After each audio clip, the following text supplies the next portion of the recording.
আল্লাহ সুবহানাহু ওয়া তাআলার এই শক্তিশালী নাম যদি কেউ ১৭ বার পড়ে, তার জীবনে কখনো টাকা পয়সার অভাব হবে না।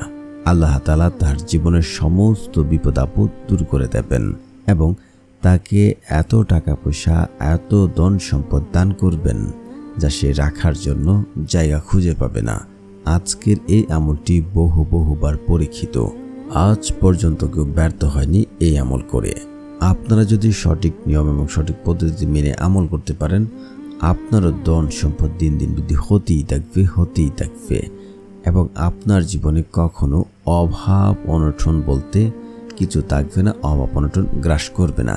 এই আমল করে যারাই আমল করেছে তারাই ফলাফল পেয়েছে। বহু বছর ধরে আমলটি পরীক্ষিত। আপনারা পয়েন্ট এবং নিয়ম মেনে যদি আমলটি করতে পারেন, ইনশাআল্লাহ আপনাদের দোয়া কবুল হবে। আল্লাহ তাআলার কাছে যা চান তাই পাবেন। তাই বলছি, না টেনে সম্পূর্ণ ভিডিও দেখার অনুরোধ রইল। আর যারা এখনও চ্যানেলটি সাবস্ক্রাইব করেননি, দয়া করে চ্যানেলটি সাবস্ক্রাইব করে পাশে থাকবেন। আর যারা আমলটি করবেন, একটা লাইক এবং কমেন্টে সকলে লিখুন আমিন। ধনী হতে আমরা সকলেই চাই, কিন্তু আল্লাহ তাআলার কাছ থেকে সেই ধনাত্ম চেয়ে নিতে হবে। কারণ আল্লাহ তাআলার কাছে ধন সম্পদ রয়েছে। আল্লাহ তাআলা ছাড়া অন্য কেউ আমাদেরকে ধন সম্পদ দিতে পারবে না। অনেকেই বলবেন যে আল্লাহ তাআলা তো সেটা আগেই লিখে রেখেছেন। আল্লাহ তাআলা আমাদের পৃথিবী সৃষ্টি করার 50,000 বছর আগে আমাদের তকদির লিখেছেন। এখন এমন কিছু জিনিস আল্লাহ তাআলা লিখে দিয়েছেন যা দোয়ার মাধ্যমে, আমলের মাধ্যমে পরিবর্তন করা যায়।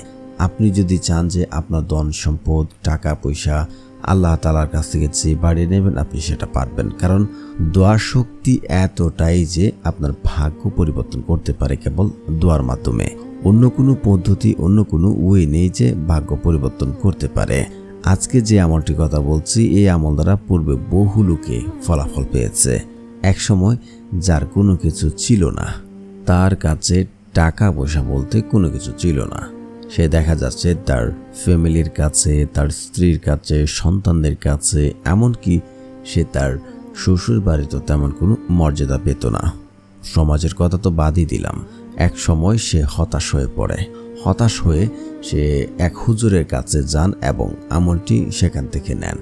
নিয়ে বেশ কিছুদিন আমল করে এবং ছোট্ট একটি ব্যবসা শুরু করেছিলেন। ইনশাআল্লাহ আল্লাহর রহমতে অল্প সময়ের ভিতরে তিনি তার জীবনের ভাগ্যের চাকা পরিবর্তন করতে সক্ষম হয়েছেন এবং আজ সে ভালো একজন ব্যবসায়িক এবং তার টাকা পয়সার অভাব নেই। আল্লাহ তাআলা কিন্তু যাকে ইচ্ছা তাকে চাইলে অটল ধন সম্পদ দান করেন, আবার যাকে ইচ্ছা তাকে অভাব অনটনে ফেলেন। কিন্তু আপনি যদি দোয়া করেন, এই দোয়ার মাধ্যমে আল্লাহ তাআলা আপনার ভাগ্য পরিবর্তন করতে পারেন। আপনারা তিরমিজি শরীফের হাদিস 2139 নম্বর হাদিসটাও দেখতে পারেন যে বান্দার ভাগ্য পরিবর্তন করতে পারে কেবল দোয়ার মাধ্যমে। অন্য কোনো পদ্ধতি, অন্য কোনো ওয়ে নেই যে বান্দার ভাগ্য পরিবর্তন করতে পারে। আর আল্লাহ তাআলা কিন্তু পবিত্র কোরআনে বলেন যে তোমরা আমার কাছে দোয়া করো, আমি তোমাদের দোয়া কবুল করব। আল্লাহ তাআলা আরো বলেন, উদউনি আস্তাজিব লাকুম, তোমরা আমাকে রাখো, আমি তোমাদের ডাকে সাড়া দেব। আর আল্লাহ রাসূল সাল্লাল্লাহু আলাইহি ওয়াসাল্লাম বলেন, যখন কোনো বান্দা আল্লাহ তাআলার কাছে দুহাত তুলে নিয়ম মেনে সঠিক পদ্ধতিতে দোয়া করে, আল্লাহ তাআলা ওই সকল বান্দার হাতকে খালি হাতে ফেরত দিতে লজ্জাবোধ করেন। আল্লাহ রাব্বুল আলামিন তার বান্দাদেরকে কখনোই খালি হাতে ফেরত দেন না। তো আমরা এই হাদিসগুলো থেকে জানতে পারি বা আয়াতগুলো থেকে জানতে পারি, আল্লাহ তাআলার কাছে দোয়া করলে তিনি দোয়া কবুল করেন, তাকে ডাকলে তিনি তাকে সাড়া দেন এবং আল্লাহ তাআলার কাছে নিয়ম মেনে দোয়া করলে আমাদের দোয়া কবুল করেন। কোরআনের আরেকটি আয়াতে রয়েছে, একটা জাতির ভাগ্য ততক্ষণ পর্যন্ত পরিবর্তন করা হয় না যতক্ষণ পর্যন্ত তারা নিজের চেষ্টা না করে। তো আপনারা যদি চেষ্টা না করেন, তাহলে আপনার ভাগ্য কিভাবে পরিবর্তন হবে? আপনি ঘরে বসে আছেন, যদি বলেন আমার টাকা লাগবে, আমার ভাগ্য পরিবর্তন হচ্ছে না, তাহলে হবে না। আমাকে চেষ্টা করতে হবে। ওই ভাইটি যেমন ছোট্ট করে একটা ব্যবসা শুরু করেছেন এবং আল্লাহ তাআলার কাছে চেয়েছেন, আল্লাহ তাআলা সেখানে বারাকা দান করেছেন এবং তার অল্প দিনে তিনি ধন সম্পদের মালিক হয়েছেন। তো আপনারাও যদি চান, যাদের সমস্যায় আছেন, বেকারত্ব আছেন, দেখা যাচ্ছে ব্যবসায় ভালো কোনো ফলাফল পাচ্ছেন না, জীবনে কোনোভাবে উন্নত করতে পারছেন না, আজকে আমলটি করবেন, কাল থেকে আপনি চারদিক থেকে সুসংবাদ শুনতে পারবেন। বহুবার পরীক্ষিত আমল, আজ পর্যন্ত কেউ ব্যর্থ হয়নি। তাই আপনাদের বলছি, আপনারা নিয়মটা জেনে তারপর সূত্রগুলো জেনে তারপর আমল করেন, ইনশাআল্লাহ ফলাফল পাবেন। আপনি যদি শর্ত ঠিক না থাকে তাহলে আপনি আমল করেও কোনো লাভ আসবে না, আপনার কোনো ফলাফল কাজে আসবে না। অনেকের এই ভুলের কারণে তাদের দোয়া কবুল করা হয় না। দেখুন, এই 5টি ভুল যে ব্যক্তি করবে ওই ব্যক্তির দোয়া আল্লাহ তাআলা কবুল করবেন না। এক হচ্ছে, যে ব্যক্তি হারাম খাবার খায়, আল্লাহ তাআলা ওই ব্যক্তির দোয়া কবুল করেন না। আল্লাহ রাব্বুল আলামিন পবিত্র, তিনি পবিত্রতা পছন্দ করেন। তো আপনি যদি হারাম খান তাহলে আপনার দোয়া কবুল করা হবে না। দ্বিতীয়ত হচ্ছে পিতামাতা অবাধ্য সন্তানের দোয়া। আপনি যদি পিতামাতার কথা না শুনেন, তাদেরকে কষ্ট দেন, আপনি এক কথায় তাদের অবাধ্য, ওই ব্যক্তির দোয়া আল্লাহ তাআলা কবুল করেন না। তৃতীয়ত হচ্ছে, যে ব্যক্তি 5 ওয়াক্ত নামাজ আদায় করে না, আল্লাহ তাআলা ওই ব্যক্তির দোয়া কখনোই কবুল করেন না। আপনি যদি 5 ওয়াক্ত নামাজ আদায় করেন, আল্লাহ তাআলা এমনিতে আপনার দোয়া কবুল করে নেবেন। 4 নম্বর হচ্ছে, আপনার যে ব্যক্তি আত্মীয় সম্পর্ক চিহ্নিত করার দোয়া করে, আল্লাহ তাআলা ওই ব্যক্তির দোয়া কবুল করেন না। 5 নম্বর হচ্ছে, যে ব্যক্তি তাড়াহুড়া করে। অনেকেই আছেন আমাদের মাঝে তাড়াহুড়াটা করেন, কেন ফলাফল পাচ্ছি না, আল্লাহ তাআলা কি আমাকে দেবেন, এমন কথাবার্তা বলে। একটি হাদিস এমন আছে, বান্দার দোয়া ততক্ষণ পর্যন্ত কবুল হয় যতক্ষণ পর্যন্ত সে বলে যে আমার দোয়া কবুল করা হলো না। তো আপনি এমনটা করবেন না। এই 5টি ভুল যদি আপনি না করেন, তাহলে আপনার দোয়া 3টা থেকে যে কোনো একটা হবে। এক হচ্ছে, আপনি আল্লাহ তাআলার কাছে টাকা পয়সা, ধন সম্পদ, বিপদ আপদ থেকে, ব্যবসার জন্য, আপনার চাকরির জন্য, বেকারত্ব থেকে মুক্তির জন্য আল্লাহ তাআলার কাছে যে কোনো কিছুর জন্য দোয়া করেছেন, আল্লাহ তাআলার সাথে সাথে আপনাকে তা দান করবেন। এটা আল্লাহর ওয়াদা। নয়তোবা আপনি আল্লাহ তাআলার কাছে তা চেয়েছেন, আপনাকে দেননি, কিন্তু আপনার জীবনে তার চেয়ে বড় কোনো সমস্যা হতো, আপনার বড় কোনো অ্যাক্সিডেন্ট হতো, বড় কোনো অসুস্থতায় পড়তেন, আপনি পড়তেন বা আপনার স্ত্রী পড়তো, আপনার সন্তান পড়তো, কিন্তু এই দোয়ার ওসিলে আল্লাহ তাআলা সেখান থেকে বাঁচিয়ে রাখেন। নয়তোবা আপনার জন্য সেটা আখিরাতের জন্য রেখে দিয়েছেন। তো যখন কাউকে চিনবে না, স্বামী তার স্ত্রীকে চিনবে না, স্ত্রী তার স্বামীকে চিনবে না, ওই কঠিন মুহূর্তে এই দোয়াগুলো কাজে আসবে। তো দোয়া কখনোই বিফলে যায় না, যদি নিয়ম এবং শর্ত ঠিক থাকে। তাহলে এখন কথা হচ্ছে, আজকের এই আমলটি আমরা কিভাবে করব এবং কখন করব। আপনারা আমলটি আজকে যে কোনো টাইমে করতে পারেন।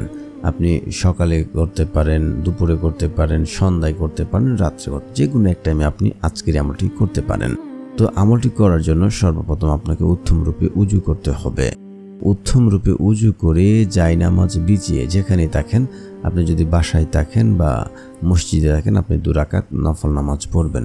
আর যদি আপনি অফিসে থাকেন বা রাস্তায় থাকেন, তাহলে আপনি উজু করে আপনি নিজে শিওর হবেন যে এখন যে আমি দোয়া করব বা আমল করছি, আল্লাহ তাআলা আমার আমল কবুল করবেন, আমার আমল ফলাফল দেবেন, আমার দোয়া আল্লাহ তাআলা কবুল করবেন, আমি দোয়া করছি আল্লাহ তাআলা তা শুনছেন। এমনটা যদি নিজে সিউরিটি হতে পারেন যে আমার দোয়া কবুল হবে, আল্লাহর কসম করে বলছে আপনার দোয়া কবুল হবে। হাদিসে আছে, বান্দা আল্লাহ প্রতি যেমন ধারণা রাখেন, আল্লাহ ঠিক তার সাথে তেমন আচরণ করে থাকেন। অবশ্যই আপনারা এখিনের সাথে কায়মনোবাক্যে কান্নাকাটি করে 2 চোখের পানি ফেলে আল্লাহ তাআলার কাছে চাইবেন। ইনশাআল্লাহ আপনার চাওয়া আল্লাহ তাআলা পূর্ণ করবে। পূর্বের পাপের জন্য লজ্জিত হবেন, 2 চোখের পানি ফেলে আল্লাহ তাআলার কাছে চাইবেন। আপনার 2 চোখের পানি জমিনে পড়ার আগে আল্লাহ তাআলা আপনার দোয়া কবুল করে নেবেন। অবশ্যই আপনাদের দোয়া দ্রুত কবুল হওয়ার জন্য আপনারা ইস্তেগফার পড়বেন। ইস্তেগফারের এত ফজিলত যা বর্ণনা করে শেষ করতে পারবো না। যে ব্যক্তি ইস্তেগফার পড়ে, আল্লাহ তাআলা ওই ব্যক্তিকে মুস্তাজাবুদ দাওয়া বানিয়ে দেন। মুস্তাজাবুদ দাওয়া ওই ব্যক্তিকে বলা হয় যে ব্যক্তি 2 হাত তুলে দোয়া করতে দেরি হয় আর দোয়া কবুল করতে 1 মুহূর্ত দেরি করেন না। অবশ্যই আপনারা বেশি ইস্তেগফার পড়বেন। আর ইস্তেগফার পাঠকারী বেশি ইস্তেগফার পড়লে ওই ব্যক্তির জীবনের অভাব, অনটন, দারিদ্রতা, বিপদ আপদ, যে কোনো সমস্যা আল্লাহ তাআলা দূর করে দেন। শুধু তাই নয়, তাকে এমন জায়গা থেকে, এমন উৎস থেকে রিজিক দান করেন যা সে কোনোদিন কল্পনা করেনি, চিন্তা করেনি। অবশ্যই আপনারা 100 বার ইস্তেগফার পড়ে নেবেন। আস্তাগফিরুল্লাহ, আস্তাগফিরুল্লাহ, আস্তাগফিরুল্লাহ।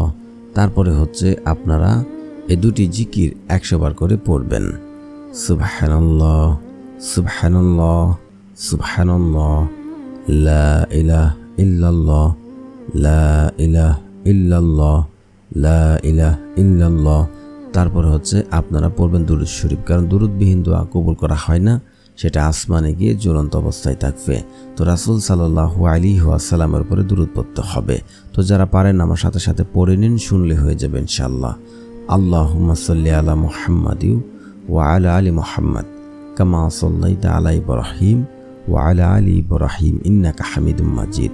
আল্লাহুম্মা বারিক আলা মুহাম্মাদি ওয়া আলা আলি মুহাম্মাদ কামা বারাকতা আলা ইব্রাহিম ওয়া আলা আলি ইব্রাহিম ইন্নাকা হামিদুম মাজিদ। তারপরে হচ্ছে আপনারা একবার সূরা ফাতিহা পড়বেন। বিসমিল্লাহির রহমানির রহিম, আলহামদুলিল্লাহি রাব্বিল আলামিন, আর রহমানির রহিম, মালিকি ইয়াউমিদ্দিন, ইয়াকা না'বুদু ওয়া ইয়াকা নাস্তাঈন, ইহদিনাস সিরাতাল মুস্তাকিম, সিরাতাল লাযীনা আন'আমতা আলাইহিম গায়রিল মাগদুবি আলাইহিম ওয়ালাদ-দাল্লিন, আমিন। তারপরে হচ্ছে আপনারা 3 বার সূরা ইখলাস পড়বেন। বিসমিল্লাহির রহমানির রহিম, কুল হুয়াল্লাহু আহাদ, আল্লাহুস সামাদ, লাম ইয়ালিদ ওয়া লাম ইউলাদ ওয়া লাম ইয়াকুল লাহু কুফুয়ান আহাদ। তারপরে হচ্ছে আপনারা আল্লাহ তাআলার এই শক্তিশালী নামটি পড়ে নেবেন। তো প্রিয় বন্ধুরা, যারা চ্যানেলটি সাবস্ক্রাইব করবেন তাদেরও মনের আশা পূর্ণ হবে ইনশাআল্লাহ। আল্লাহ তাআলার সেই শক্তিশালী নামটি হচ্ছে ইয়া মুজিবু। ইয়া মুজিবু, যে ব্যক্তি ইয়া মুজিবু পড়বে, আল্লাহ তাআলার কাছে ওই ব্যক্তি এই দোয়া নাম পড়ে যা দোয়া করবে, আল্লাহ তাআলা ওই ব্যক্তির দোয়া কবুল করে নেবেন ইনশাআল্লাহ। ইনশাআল্লাহ আপনারা 2 হাত তুলে একিনের সাথে কায়েমুল বাক্যে পুরো পাপের জন্য লজ্জিত হয়ে দোয়া করুন। ইনশাআল্লাহ কাল থেকে আপনারা ফলাফল পাবেন। এবং যারা ঋণগ্রস্ত আছেন আপনারা এই দোয়াটি 3 বার পড়বেন। আল্লাহুম্মা কফিনি বিহালালিকা ওয়ান হারামিকা ওয়াগনিনি বিফাদলিকা আম্মান সিওয়াক। তারপর দেখুন আপনার ঋণও ইনশাআল্লাহ আল্লাহর রহমতে দূর হয়ে যাবে। তো যারা আমলটি করবেন একটি লাইক এবং কমেন্টে সকলে লিখুন আমিন আমিন আমিন। ইনশাআল্লাহ মনের আশা পূর্ণ হবেই।